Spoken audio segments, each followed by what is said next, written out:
Today I'm going to show you how to change the blade in a rip saw or a circular saw. Every saw is going to be similar but slightly different based on brand, and some blades are easier to put in or out. I'm going to start with the center nut on here. This one happens to be an Allen wrench, and this is a battery powered one, so the Allen wrench is actually on board. Pull it out of the back and you can loosen it. Whereas the plug-in saws, there's no tool on there. The center bolt happens to be a 1/2 inch, which I already have out.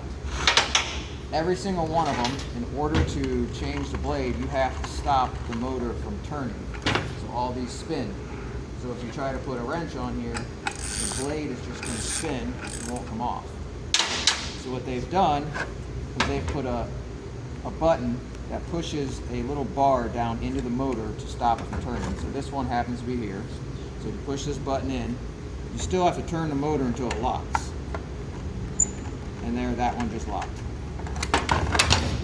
This one here, same brand, DeWalt, is similar. So you push this button in, spin the motor until it locks. And in the quarter cable, the button happens to be lower down, a little harder to get to with your finger, but you push that in, spin the motor, and then it locks in. But you have to keep holding the button while you loosen the bolt. As soon as you let go of this, it's not locked anymore. So since I have this one, I'll start with it. Just push that in, and then you're going to figure out which way you have to turn the bolt. This one happens to be counterclockwise, and you loosen it up. When you take the bolt out, the direction of the washer matters. Everyone can be slightly different.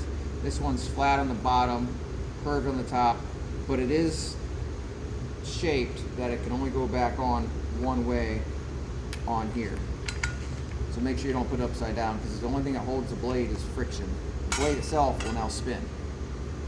So to get it out, all you have to do is pick up the guard and wiggle it. So now to put it back in, slide it back in over top of the shaft. Make sure the washer is back on the correct direction.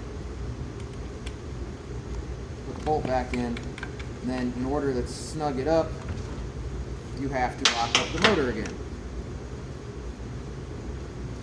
You don't have to over tighten these, because when the saw's running, it keeps itself tight. So just snug. On the Allen wrench one, this is one happens to be a reverse thread, and it even tells you on it, says loosen and tighten. So as I lock the motor, this one, instead of going counterclockwise to loosen it, this one goes clockwise. Same thing, this washer is curved on the top, only goes on one way. The smaller they get, the harder it is to get the blade in and out. So you just have to wiggle it until it can come out. This one is a 7 1/4 size blade. This is 6 1/2, and we have as small as 5 1/2 for cutting through thinner things. So then you put it back together, put the washer on, put the bolt in. Remember, this one was reverse thread, so I have to spin it backwards. Lock up the motor with the button right there again. There, just lock, snug it up, and then put your tool away. In this case, it goes right on the back side of the handle and then pushes it.